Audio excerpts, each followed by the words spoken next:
going on, fellas? It is so good to be back up traveling, doing some tuning. I'm up in Pennsylvania. I wanted to reintroduce you to a buddy of mine here.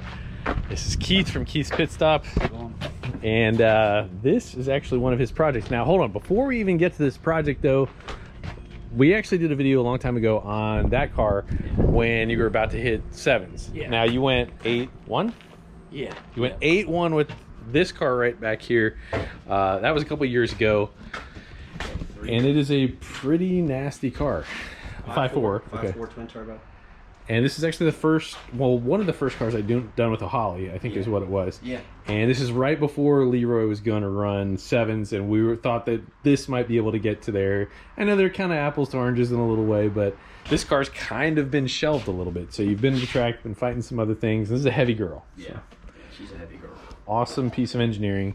You know, I've been tuning with Keith for a long time, and he started, the LS thing kind of rubbed off on him. And well, he's actually got a really nasty, but it's LS powered Ford, and it's pretty bad. It's not bad. This is a cash days car, so it's kind of 18 pounds. It makes 950. 950. Okay, pretty impressive. And we can't really, you don't really want to say what she runs either, though, right? But Not really. kind of ruins the point of part of this video, but that's all right. To me, it's kind of funny that, you know, Keith was a Ford guy, dyed in the wool, just like I'm a Chevy guy. It just kind of rubbed off on one another. Yeah. But this is an awesome car. This is probably the fastest car you've ever built, right? These two here are running about almost the same times in the 8th mile. Mm-hmm. But this won't run a quarter because of the gears. Gotcha. You know? But then we never got that really to make a good hit either. You know what I mean, with the twin turbos. And this motor here is put together with like 4 different motors. So this is the cobbled together LS. Yeah. So many people have done this. I mean, you got 88 millimeter, 5.3 with rods and pistons. That's it. Yeah. It's got good fuel and Holly. Holly. Summit Pro pistons and some kind of, I forget the rods, CompuStar or something, I don't know, with ARP bolts. Yeah, let's take a look real quick inside. I can't tell you how light this door feels though, but it is pretty awesome. Thank you, sir. But she's all business, power glide, carbon fiber everywhere. It is a really, really nice car. Looking forward to seeing this thing run. I've been wanting to see this, and I didn't travel up here last year because of all the BS and whatever, but you built this kind of during the off time. Yeah, it's cobbled together with...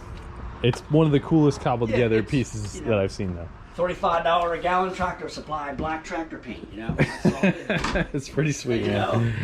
Well, enough about this. We'll see this thing at the track. I'll let you in it. All right. I would love to go for a ride, you know, or drive it. You know, put the wheelie tune in it. The wheelie tune? Your tech card in, have your sticker on your car. You're more than welcome. Well, guys, it is a absolutely beautiful day here up in Maryland. Got a bunch of work done. Probably tuned about 17 cars in 2 days. It's been pretty wild. However, right now we're at Mason-Dixon Dragway, Maryland. There's some awesome stuff that I wanted to show you guys here.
I'm making some last minute adjustments. All right, what you going to? 9.5.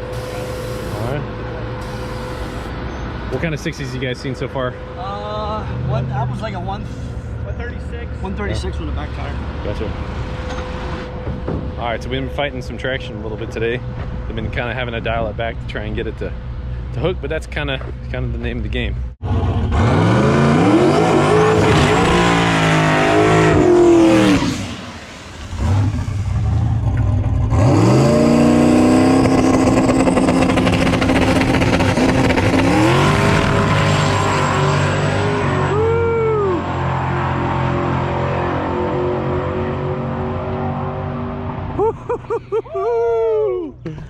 Dang, that's personal best right there. That's the fastest pass of the day so far.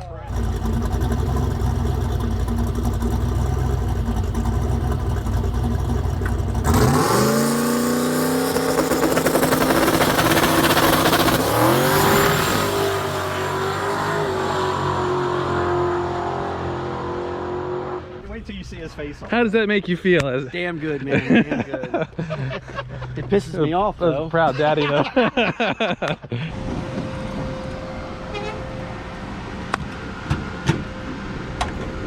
Yeah. That's got to feel good, brother. Good job. That felt pretty good. Where's your 60? 128. A little low, but Yeah. Did it rip? All right, so what's crazy is that this car's been 8.1 with the old blower setup. Now it makes a little bit more power, and they've been dialing in the turbo setup. This one, a lot lighter. They've been able to make this thing go just about as fast with a lot less money and a lot less work. All right, here we are. This one got my attention a lot. This is pretty cool. All right, dude, what year Ram truck is this? This is a 1989 Dodge Ram D100. Bought it 2 miles from my family farm. Oh, that's another cool. guy. He bought it brand new in '89. He was an over-the-road trucker, and he bought it, drove it. The paint started coming off, so he parked it beside the barn. That's where it sat. So I stopped by one day and said, "Hey man, what's going on?" He goes, "Man, you give me scrap price for it, you can have it." So brought it home. I dailied it for like a year, and then we put a 6-liter in it with a little bit of spray. Went mid-11s. Then put a Gen 4 6-liter in it with a lot of spray. Did some 8th mile, no time stuff. Met you over at Keith's Pit Stop. We were doing some stuff, and you were having a little tuning problem at some point, and I think I was like, I gave you some advice. Yeah. Jeremy was like, "Man, put a turbo on this thing." He was like, "What are you doing being a nitrous guy?" I'm like, "Man, that's all I've known. I've been a nitrous guy since high school. Put a turbo on." And look at you now. Yeah, so now it's... Did you get a personal best today yet? I have not gotten a personal best day yet. I haven't been able to get it down the track. Okay, I so. saw it a little earlier. It shook the tires pretty good. Yeah, first 2 passes it shook the tire. It's pretty aggressive. It's got a 410 in it, and we were trying to leave on a lot. And All right, so you toning it down this time? yeah, or what? yeah, turn it down this time. It's got a single 4-port boost controller on it with compressor feeding it instead of CO2 or anything like that. So messing with the P terms and everything like that, it's a little finicky. I'm doing it all myself, so it's a learning curve. All right, we'll let you go. I want to see you out there in a minute, man. Absolutely, man. All right, Thank later. you.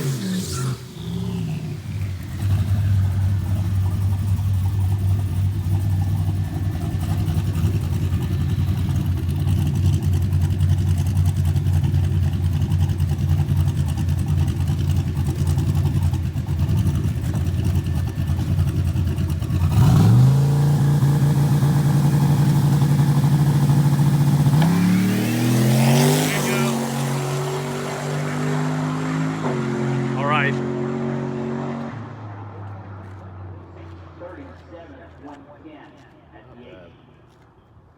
All right, so I might pee the seat a little bit. What? There's a whole lot of procedural stuff You'll of be which fine. they're going You'll to be try and help me out with because it's all right. no, Take your time. it's a learning process. Just take your time. Don't You'll be rush. fine.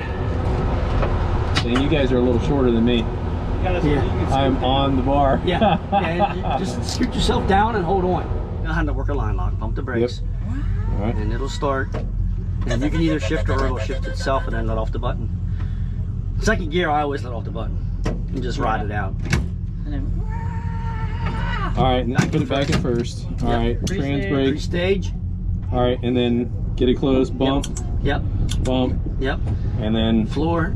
So I'm flooring it the whole time anyway. Yes. All right, so Yep. bump, bump, When you hit the trans brake, you floor it. and then let go. Yeah. Yep. All right, I think I got it.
Badass.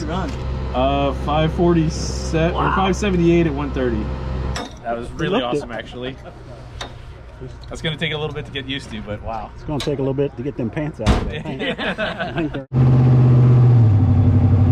we're gonna try this again here. I know some of you guys might do this pretty regularly, but for me this is my first time, so you're watching it happen in real time. Get to see all my mistakes and everything. It's right out there in the open. But this has been an awesome experience.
my gosh, guys, that is freaking awesome, man. Huge thanks to Keith for letting me do this and putting on this track day. Look forward to doing a lot more of these. We used to do them a couple years ago and just kind of haven't had a drag car in a while, honestly, so man, that was freaking awesome. Well, guys, we got back to the shop. It has been an awesome day. So we had some little information breakdown, and we kind of wanted to boil down what happened between the different passes that you had. So like when we first got here, Keith, you were making a couple passes, thing was on the bumper. And so kind of had to dial back some of the power, and you guys worked through all the problems with that, and you got it to go faster and faster and faster. Really peak boost, how much did that change throughout the day? And then was it mainly just what you were giving it off the line the first, what, 3 seconds or? First pass was around, peak was about 20 pounds. And then at the end of the day, it was about 27 pounds. So, and then we did end up ramping it in faster after a lot of suspension changes and strapping some weight to the front to keep it down. Gotcha. 60. I was only like 60 pounds on it. But dude, it made quite a bit of difference. Honestly, that's really crazy. We tightened the stand tussle all the way. The last pass that I actually made, you were going to go for a pass. However, you changed some stuff, and then we ended up having a little issue. But we want to go take a look at the data log here in a moment and look at something there. But you guys believe that it's blown the spark out. I think it's constipated. I mean, the car does have stock coils on it. 88. 88 with a T4, but how big is the back housing? It's GT50 88. 0.96 AR. 0.96 AR, okay. So you could either go bigger in the AR there, or you can go to a T6. You guys were talking about swapping turbos. You've got a T6 that's also an 88. 8884 precision. Okay. Yeah. So that would be pretty interesting to see. Maybe alleviate some back pressure, maybe a little bit more top end power. 1.08 AR on that. Okay, so that would definitely alleviate some of the restriction right there. Yeah. Now, on the data log here, so check this out. This is RPM. This is one that I made right before you got in the car. That's the good run. That was a good run. I wanted to reiterate, a whole lot of this was just really kind of dialing the car for 60 foot and just different things. You guys are really getting good repertoire of like knowing how to adjust for different tracks, conditions and stuff. So that's really what is making the car competitive. We're looking at this, and here's the RPM. So the RPM comes up and really goes, kind of flares up and then goes down and then comes up hard on the shift right there. So we're kind of thinking it's very possible. It seems like it's pushing through the converter. And furthermore, whenever I got in there and you turned it up a little bit more, it seemed like it was flashing harder, and we're having a problem right there. Yeah, so throughout the day, we were turning it up more and more on the leaf, and gaining a little bit here and there, but overall the 60 foot stayed about the same with, you know, 5 more pounds of boost on the leaf. So that's really what makes me think that it's blowing through the converter. That's definitely a little unusual, and that seems a little unusual there. So after shift, we would have like this horn, and it should drop and then kind of have this clean, that weird flare, and then this horn, and then drop, and then kind of a slow, steady gain there. That's racing. This has been a lot of fun. These guys are going to continue to tweak this car. I can't wait to try some more stuff with it and really see how far this thing goes. But thank you guys for watching. God bless you. We'll see you next episode.